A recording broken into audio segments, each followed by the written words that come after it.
Good day to stay inside and try to stay warm. And I've got to go out there. I got a bunch of things I have to do. And then we're heading to Swampland tomorrow, back to D.C. Curtis heading back to D.C. also.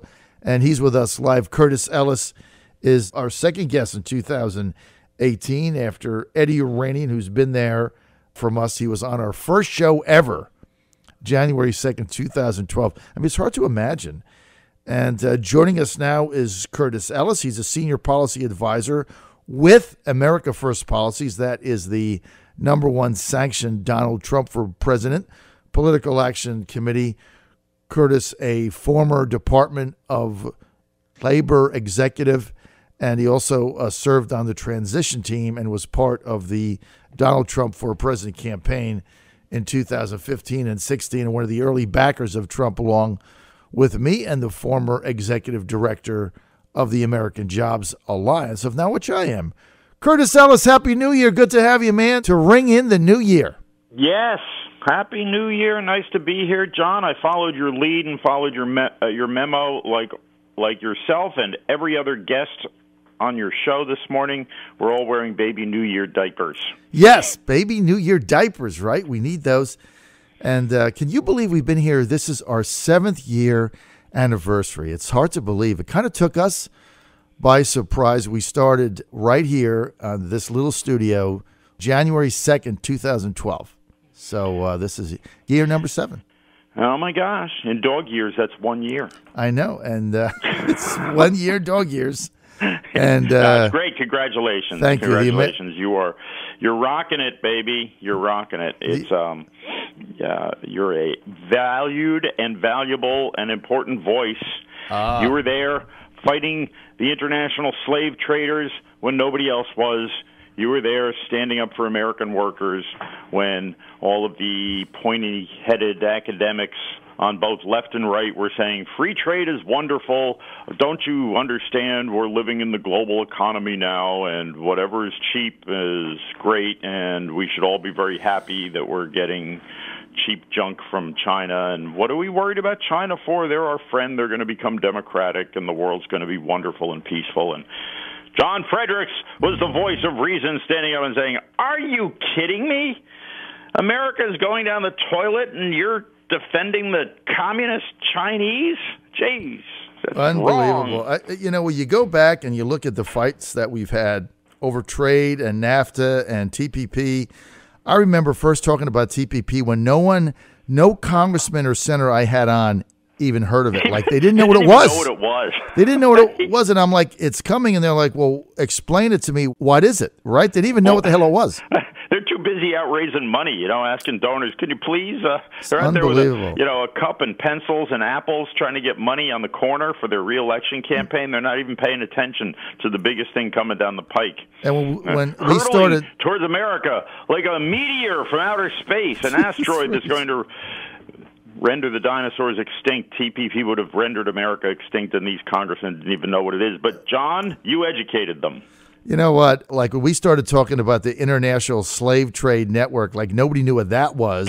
We had to explain Can I that. get that on Channel 27 on my cable system? Unbelievable. And you know what? The classic of all classics was right in the middle of the TPP debate, where it was real, where you were going to vote it up or down with Obama there. We asked Randy Forbes what he was going to do with it. We asked him like 3 times, and the first 2 times he refused to commit. And then finally he says, well, I'm going to vote for it, but I'm going to amend it if I don't like it. Right. I'll never forget that. That's got to be the classic of all times. They were like, Congressman, no amendments are allowed to this. It's an up or down vote. Like, right. You even know that. Congressman, you voted for fast track. So that means there's no amendments allowed on the TPP when it finally comes up for a vote. That's right. It's like because of the vote you took, you jerk. It's like you voted for the legislation not to allow any amendments a week ago, and now you're telling me if you don't like it, you're going to amend it. Right. And unbelievable. These people are clueless. I mean, clueless. This shows you the quality of representatives we have too often. These people are unbelievable. I was on another show. Don't get jealous. I was on another show talking about, we talk about America needs a work ethic, and everybody likes to criticize the young people, the millennials. They don't work hard. They're not. They're slackers. Look at these guys in Congress, and they're not millennials, my friend. They have no work ethic. They just like, whatever. Give me some money. I'll run for re-election again. It's like, well, I'll amend it. Excuse me, sir. You voted for the legislation that says you can't amend it. Whatever. I don't care. Where's the next cocktail fundraiser? Okay, I'll be there. Let's talk about the Trump accomplishments in 2017. Curtis, I composed a list of it this morning when I got up at like 3 a.m. And I was reading it at the 6 o'clock hour, and it took me the whole 20-minute segment, and I couldn't even get through all of them. And as I was compiling it, I was shocked at how much this president has done, right? Yeah. Let's just start with a couple of them. He passed the most sweeping tax reform in 3 decades. A typical family of 4 earning $75,000 is going to save over $2,000 in income tax cuts. He repealed the Obamacare individual mandate that which many I like to call a people fine. hated. Let's be clear what he repealed. He repealed, if you don't buy Obamacare insurance, you pay a fine. No more. You don't pay a fine anymore. That's what he repealed. Yeah, he repealed the fine. He got us to drill in ANWR, which is the Arctic National Wildlife Reserve, and we've been trying to do that. Which actually I call Tompkins Square Park at the end of my street on Avenue A in Alphabet City in Manhattan. It is so freaking cold, and you look at the people that hang out in that park. It looks like a wildlife refuge, and it feels like the Arctic. But yeah, what is the weather in Manhattan today? It is 14 degrees. 14 degrees. It is very, very cold. Well, they've been trying to do ANWR drilling for almost 5 decades. He has cut regulations, Curtis, at a mind-boggling, breathtaking pace, saving the economy over $8.1 billion. He came in and he said, I'm going to cut 2 regs for every new one. And in 2017, for every new one, he cut 22. The untold story. The untold story. And by the way, there's a story in the New York Times today saying businesses are loosening their purse strings. A wave of optimism has swept over American business leaders. It's translating into investment in new plants, equipment, and factory upgrades, raising wages. According to the Wall Street Journal, wages are rising. And the New York Times, the failing liberal New York Times, say the newfound confidence is inspired by the Trump administration's regulatory rollback, and now it's further bolstered by the tax cut. Yeah, and look, the New York Federal Reserve is estimating that the economy is going to grow in Q4 at 4%. When you look at record retail sales during Christmas, what does that mean? Yeah, it means the economy is taking off the way Donald Trump promised, when even the New York Times has to give him credit. It's the businesses and industry have been in a defensive crouch for the past 8 years or more, but certainly for the past 8 years, well, not this last year, but the previous 8 years, expecting, oh my gosh, what regulation is going to come down next? We're going to be told we have to install solar panels on my butt. Is it going to be we're going to be sued if I say the wrong thing in a closed door meeting? I mean, they didn't know. It was endless. The type of we're going to be required to buy, Captain traded baseball cards. I mean, the regulations coming out of the Obama administration were unbelievable, and no business was going to spend on plant and equipment or on hiring people if they thought they were going to be tied up in court, right, paying white shoe law firms in Washington, D.C. gazillions of dollars to defend themselves in federal court. Exactly. It's that simple. Right. I mean, this is just the reality of it. This is one of the reasons that business is up. He's created, since he took office, 2 million jobs. Unemployment is at 4.1%, which is the lowest it's been in nearly 2 decades. The Dow Jones Industrial Average has hit record highs. It's at 24,000, the highest ever. Consumer confidence is at an all-time high. Business confidence at an all-time high. And then let's talk about what he's done with judges. Obviously, the Supreme Court, that was the big one. But he also has named conservative judges to the circuit court, Curtis, and he set a record for the maximum amount of circuit court judges confirmed in a president's first term at 12. No one talks Since about that. 1891, there haven't been this many circuit court judges appointed. He's doing an amazing job there, remaking the judiciary, the federal judiciary, so we don't have like this like the Ninth Circuit Court where they seem to believe they have supreme power to make laws. It's getting rid of that nonsense. And then if you go to the ISIS situation, I mean, the U.S. coalition fighting ISIS has recaptured 95% of the territory previously held by ISIS in Iraq and Syria since he took over. That's not to be found in the fake news anywhere, right? Right. Oh, yeah, they blew right past that.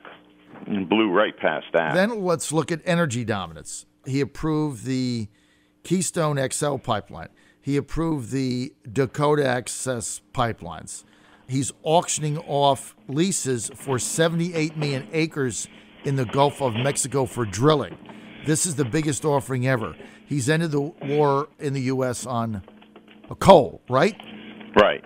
He took us out of the Paris Climate Agreement, right? Right. He recognized Jerusalem as the capital of Israel. I mean, I could go on for an hour. And what he's done in each of these cases, in addition to achieving the policy outcome that you've stipulated there, he's exposed a lie of the media. The media and mainstream political narrative, predominantly on the left and the Democrats, but some Republicans too, have bought into and have been selling these lies. So for each one of these things, he has refuted one of the lies being pushed by the media. The Jerusalem, for example, he recognized Jerusalem, which is something that Congress said that should be done back in 1995. Right. Something that Obama, when he ran for president, he said he would recognize Jerusalem and didn't do it. The media said, well, if we recognize Jerusalem, the Middle East is going to explode. It's going to be just horrible, the end of the world. That didn't happen. Mm-hmm. There were some piddly little demonstrations. I mean, people throwing rocks, which they do every day. By the way, they wake up in the West Bank of Israel, the West Bank of the Jordan River there, the Palestinians wake up and say, let's throw some rocks today. And they did that again. And they say, well, now we're doing it because of the Jerusalem and what Trump did. They want now, meanwhile, and they said it also exposed the lie that the media said, well, Donald Trump's an anti-Semite. He's a Nazi Jew hater. Yeah, well, he recognizes Jerusalem as the capital of Israel, and now Israel wants to name a train station after him, a street after him, and they want to build a monument to him. So that's some kind of anti-Semite. I mean, that's pretty crazy. So the tax cuts were going to destroy America. Now we see business booming. The regulatory rollback, we're all going to be poisoned by poison air and poison water. That's not happened. So he's exposed every single thing he does. It has a double effect. It's very interesting. But you're right. I mean, the media will not even tell you. We played a montage earlier from, I guess, the Sunday talk shows. Robbie Mook, the former campaign manager for Clinton, and he gets right on TV and he says, and this tax cut's big issue because it's a tax increase on the middle class. It's like 85% of people in the middle class are getting a tax decrease. I mean, they're continuing to lie. How far do they go with this before people finally say, well, the media is just lying? I mean, when does this happen? They don't get it. The media doesn't understand that their reputation is at stake because they bought so far. They're all Democrats. They're all liberal Democrats. They all live in New York, Washington, or maybe Los Angeles. And they bought so far into what their belief system is, and they bought so far into the Democratic National Committee's propaganda that they've switched off their own judgment. and they've switched off their own skepticism. Look, if they want to be Democrats, they can be Democrats.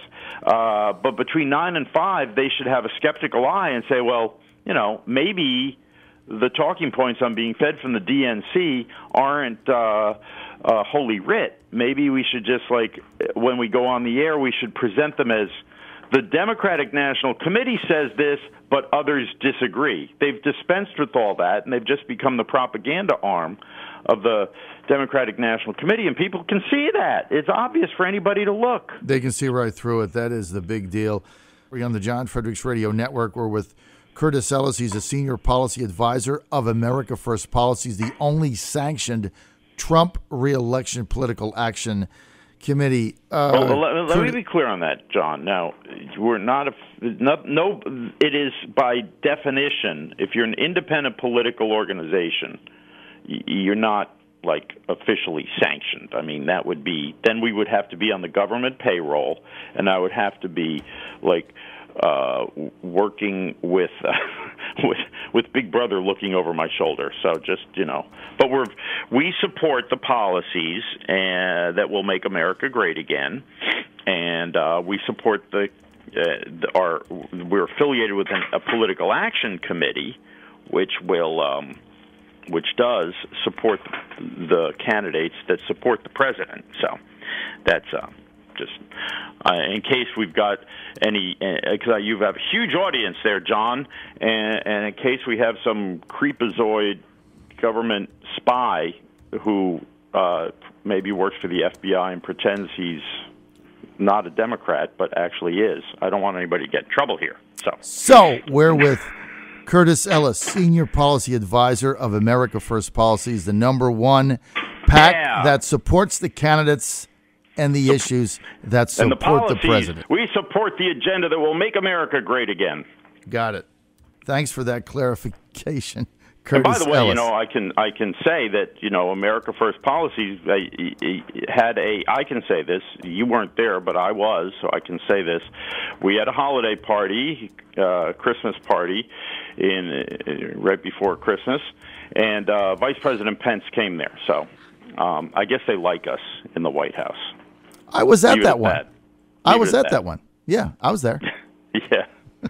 All right. All right, we're out of time. Curtis Ellis, thanks for being with us. America First Policies. He's a senior policy advisor. We can't even get through all the Trump accomplishments in 20 minutes. You couldn't get through them all in your entire show, John. I can't. There's so many of them. Awesome. It's There's incredible. So many of them. Thanks for being with us, man. Thanks, man.